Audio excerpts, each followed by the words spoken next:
बिहार के पश्चिम छोर पर फैली कैमूर की पर्वत श्रृंखलाएं जितनी रहस्यमयी है उतनी ही प्राचीन भी। इतिहासकारों ने इन पहाड़ियों में पाई गई गुफाओं में शैल चित्र, असुर व राजवंशों के अविशेष और दुर्लभ शमशान तांत्रिक चिन्हों को चिन्हित किया है।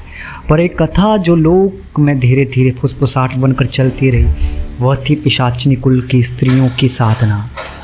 यह कोई लोक कथा नहीं बल्कि मेरे एक विश्वसनीय तांत्रिक संपर्क स्वामी नीलकंठनाथ द्वारा प्रत्यक्ष देखी गई और अनुभूत घटना है, जिसे उन्होंने अपनी अंतिम मुलाकात में आंखों में भय और श्रद्धा के मिश्रण के साथ सुनाया था।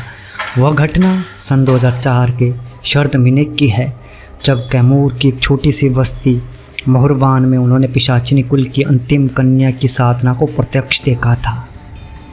स्वामी जी का कथन था, तंत्र में पुरुष साधक अधिक प्रसिद्ध हुए, पर कुछ कुल ऐसे भी हैं जहाँ केवल स्त्रियाँ ही साधना करती थी और उनमें विषम साधना, पिशाच संवाद तथा रक्त मंथन की गुप्त विधियाँ पीढ़ियों तक चली।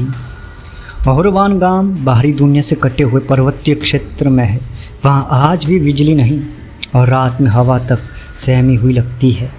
स्वामी जी किसी दुर्लभ शमशान साधना की खोज में वहाँ पहुँचे थे जब उन्हें एक वृद्ध महिला मिली।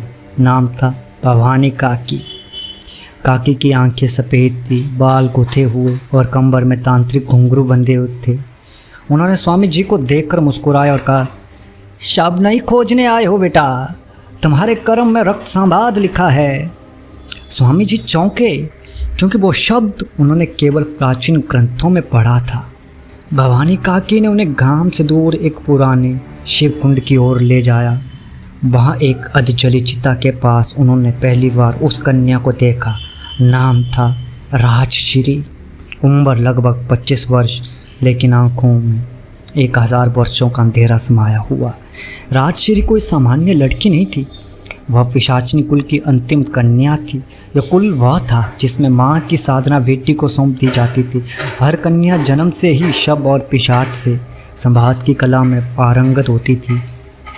पुरुषों को इस कुल में साधना नहीं मिलती थी क्योंकि पिशाचिनी केवल स्त्री में ही वास करती थी। स्वामी जी ने देखा, राजश्री ने काले शव के पास बैठकर अपनी हथेली काटी और रक्त को शव के मस्तक पर चढ़ाया। फिर उसने मंत्र पढ़ा, ओम कालस्मर शमशान क्रीड़ा रक्त वर्षणि पिशाच गामी मम वचनम कुरु कुरु स्वाहा। उस रात का चंद्रमा पूर्ण था और वातावरण में एक रहस्यमय सुगंध भर गई। अचानक शव ने हिलना शुरू किया।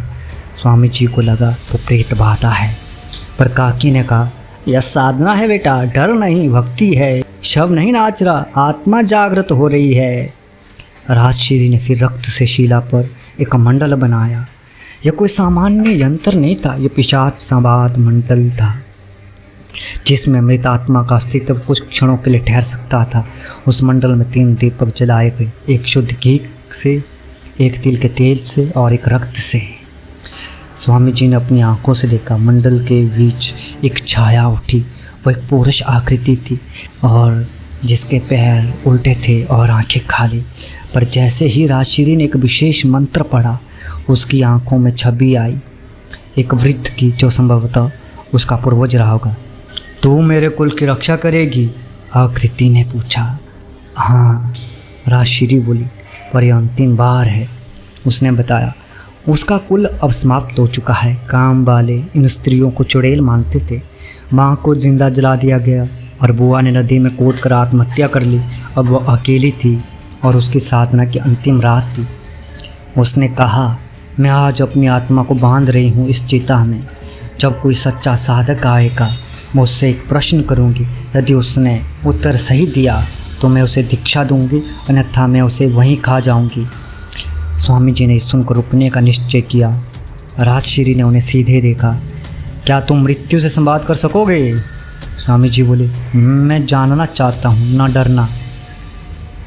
राजश्री ने फिर रक्त लिया और स्वामी जी की हथेली पर एक पिशाच रेखा बनाई।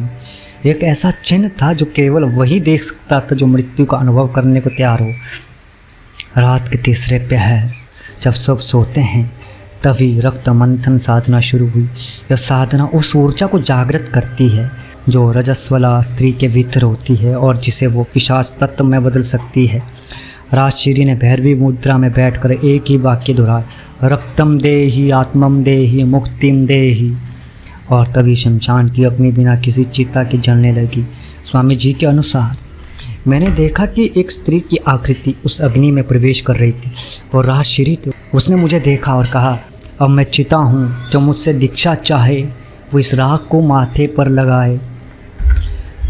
अगली सुबह वहाँ केवल राख थी और एक काले त्रिशूल पर लाल वस्त्र बंधा था। गांव वालों ने बताया राजश्री अब कहीं नहीं दिखती, लेकिन कुछ साधकों ने बाद में वहाँ दीक्षा पाई। शर्त एक ही थी, सच्चा उत्तर देना होगा। कहते हैं वहाँ एक प्रश्न लिखा रहता है, क्या मृत्यु जीवन से सुंदर है? जो हाँ कहता है उसकी आत्मा वहीं बंध जाती है, जो नहीं कहता है वो कभी वापस नहीं लौटता, पर जो चुप रह जाता है वह दीक्षित होता है। स्वामी जी ने आजीवन वो प्रश्न दोहराया पर कभी उत्तर नहीं दिया। उन्होंने कहा, तंत्र केवल प्रश्नों का नहीं, मौन का मार्ग है, और पिशाचनी कुल की साधना तो पूर्ण मौन का ही नाम है। आज भी कैमूर के उस शमशान में राख में एक त्रिशूल गड़ा होता है। वहाँ जाने वाले कुछ साधकों के माथे पर एक रक्त बिंदु स्वतः उभर आता है और राजश्री की स्वीकृति मानी जाती है। उम्मीद करता हूँ आप सभी लोगों को ये कहानी पसंद आई होगी।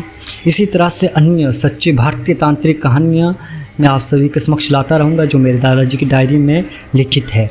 उनमें से हर एक कहानियाँ मैं आप सबके समक्ष लाता रहूँगा, परंतु शर्त है कि आपको चैनल को सब्सक्राइब करना होगा, शेयर करना होगा, लाइक करना होगा।